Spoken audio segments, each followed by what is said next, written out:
الحمد للہ رب العالمین والصلاة والسلام علی سید الانبیاء والمرسلین وعلی آلہ واصحابہ اجمعین۔ نماز جمعہ کے بعد اسی عمارت میں علماء کا اجتماع ہوتا تھا۔ بعد کو یہ شوق اتنا بڑھا کہ جمعہ کی پوری رات انہی علماء مشائخ کی صحبت میں گزرتی تھی، خوشبوئیں جلائی جاتی تھی اور دینی مسائل خواہ اصول سے متعلق ہوں یا فروع سے، ہمیشہ انہی کی تحقیق سے سروکار تھا۔ بادشاہ اس مجلس میں حسب استعداد ہر ایک کی معقول خدمت بھی کرتا تھا۔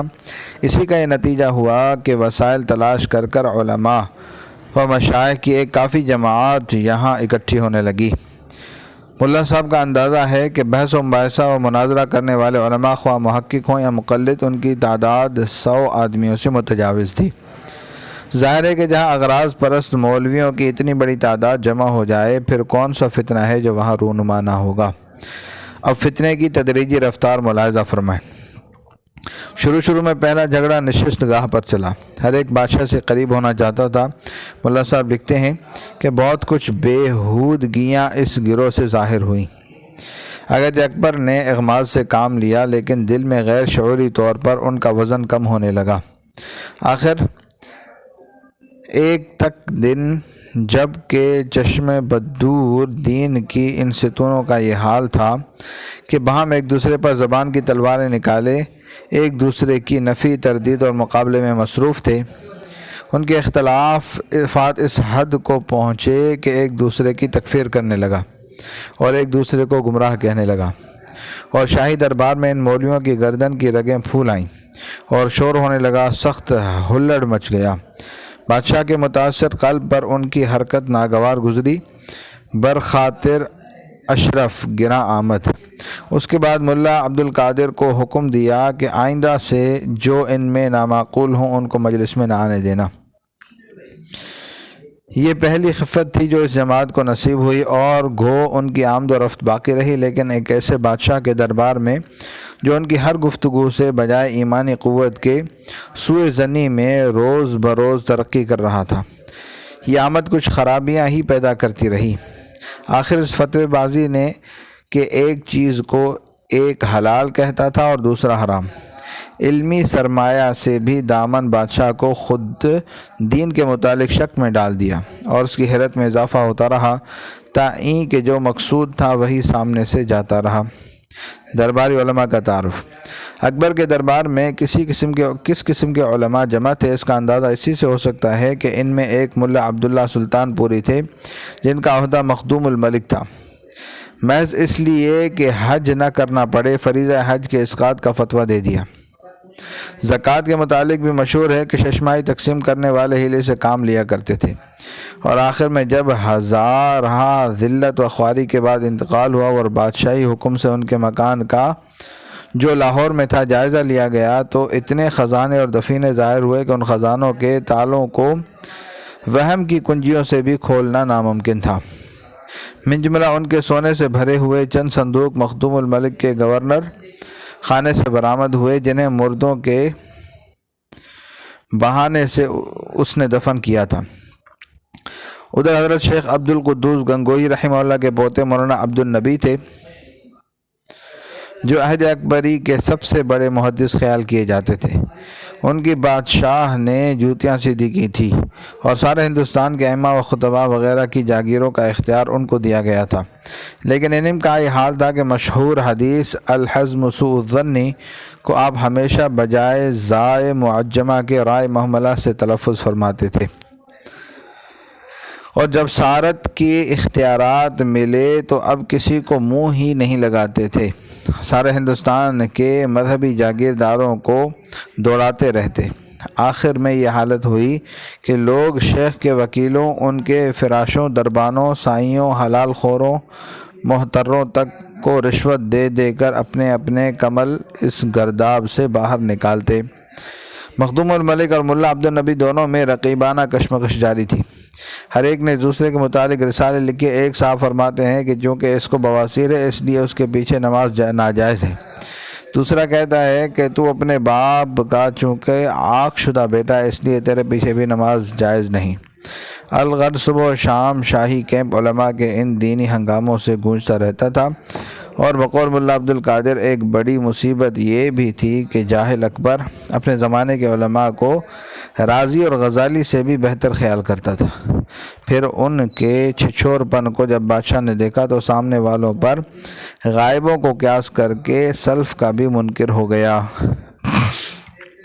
آخر اس عہد کا رازی جب حزم کو حرم پڑھتا ہو اور زمانے کے غزالی کے گھر سے طلائی اینٹوں کی قبریں برآمد ہوتی ہوں تو گزشتہ زمانے کے غزالیوں اور رازیوں کے متعلق کیا خیال کیا جا سکتا ہے۔ عظیم قبیل طرح طرح کے مشائخ بھی آتے اور اکبر کے سامنے جھوٹے دعوے کرتے۔ کبھی کہتے کہ آپ کی فلاں حرم کے لڑکا ہوگا، بدقسمتی سے لڑکی ہو جاتی۔ ایک بڑے با کرامت بزرگ لاہور سے تشریف لائے، جب اکبر نے تنہائی میں امتحان لیا اور کچھ پیش نہ چلی تو پیٹھ کا ہیلا ظاہر کر کے دم بخود ہو گئے۔ یقیناً علماء کا یہ فتنہ بھی بڑا فتنہ تھا، اور بقول بدایونی علماء کا یہ اختلاف کہ ایک ان میں سے ایک ہی فعل کو حرام کہتا، دوسرا کسی ہیلے سے اس کو حلال ثابت کرتا تھا، بادشاہ کے انکار کا سبب بن گیا۔ لیکن اس سلسلے کا سب سے زیادہ سیاہ حلقہ وہ ہے جو اگرچہ علماء ہی کا فتنہ تھا لیکن شدت تاثیر نے اکبری الحاد کا اس کو سب سے بڑا ذریعہ بنا دیا، یعنی ملا مبارک ناگوری اور اس کے شہرۂ آفاق صاحبزادے ملا صاحب۔ جیسا کہ ان کی سوانح حیات سے معلوم ہوتا ہے، بڑے پایہ کے عالم تھے۔ علوم متداولہ میں ان کو ہر فن کا ایک مستقل متن زبانی یاد تھا۔ جب تک ناگور میں رہے زیادہ تر معقولات اور فقہ و اصول ان کا علمی سرمایہ تھا۔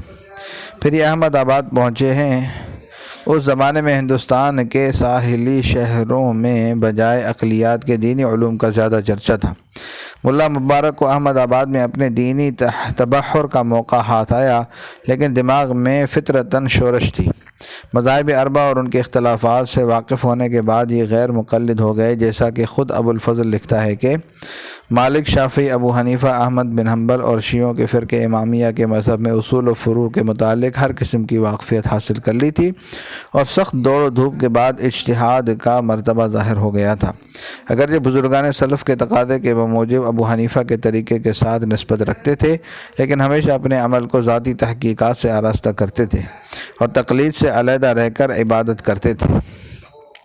اس غیر مقلد کے سونے پر سہاگا یہ ہوا کہ شیراز کے ایک سلفی ابو الفضل غازونی کے حلقے میں شریک ہو گئے اور اس درجے خصوصیت حاصل کر لی کہ ابو الفضل غازونی بفرزندی برگرفت۔ اس کے علاوہ تجرید کے مراتب اور شفا، اشارات اور تذکرہ مجستی کی باریکیوں اور ان کی مشکلات کو ان سے حاصل کیا، اور گلشن حکمت کو اس سے بہت زیادہ تازگی حاصل ہوئی۔ اس پر ترا یہ تھا کہ ملا صاحب کو تصوف کا بھی شوق ہو گیا۔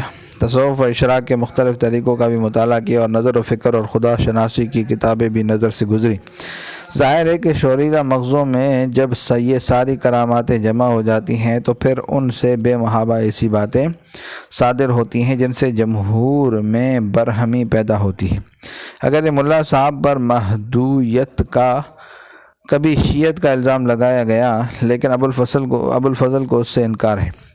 بہرحال عام علماء کو ان کے طرز روش سے ضرور شکایت تھی، اور مولویوں نے چند سخت حملے بھی کیے۔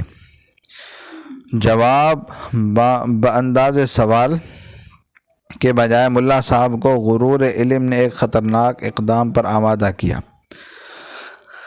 اب زاویہ درس و ارشاد سے نکل کر بیٹوں کی معیت میں ملک کی سیاست میں داخل ہو گئے۔ علم کا گھرانہ تھا، ترقی کرنے میں زیادہ دیر نہیں لگی۔ چند ہی دنوں میں دیکھا جاتا ہے کہ وہی ملا مبارک جن کے متعلق ابو الفضل لکھتا ہے، شیر خان، شیر شاہ، سلیم خان، پسر شیر شاہ اور دوسرے بزرگوں نے اصرار کیا کہ سلطانی وجود سے کچھ قبول کریں، لیکن از انجا کے ہمت بلند بود و نظر عالی داشت سر بازد۔ اب یہی ملا مبارک یکایک اکبر کے بارگاہ جلال میں اپنے دونوں بیٹوں کے ساتھ جلوہ فرما ہے۔ اس میں شک نہیں کہ مولویوں نے ان کو اور ان کے خاندان کو ضرور ستایا تھا، اور ملا صاحب کو ان کی وجہ سے کچھ دنوں پورے خاندان کے ساتھ در بدر مارا پھرنا پڑا، لیکن کیا اس کا شریفانہ یہ تھا کہ بانسری کے بجنے کو روکنے کے لیے دنیا سے بانس کے جنگل ہی کو نابود کر دیے جائیں اور با فرض انتقام کے غصے میں اگر یہی کرنا چاہتے تھے تو پھر جو چوٹ انہوں نے پہاڑ سے کھائی تھی اس کا بدلہ یہ گھر کی سل سے کیوں لینے لگے۔ بہرحال تینوں باپ بیٹوں نے اپنے شخصی انتقام کا نشانہ ہندوستان کے سنی مولویوں ہی کو نہیں بلکہ اسلام ہی کو بنا لیا۔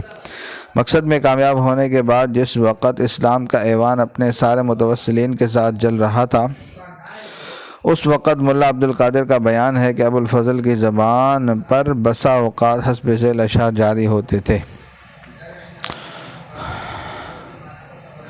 الغرض اکبری دربار میں ابو الفضل و فیضی کا فتنہ بھی سچ پوچھو تو یہ علماء سوء ہی کا فتنہ تھا۔ ملا مبارک ناگوری کی برکت سے گمراہی و زندیقیت کا کس طرح سلسلہ شروع ہوا اور کہاں جا کر ختم ہوا، اس کی تفصیل ملاحظہ فرمائیے۔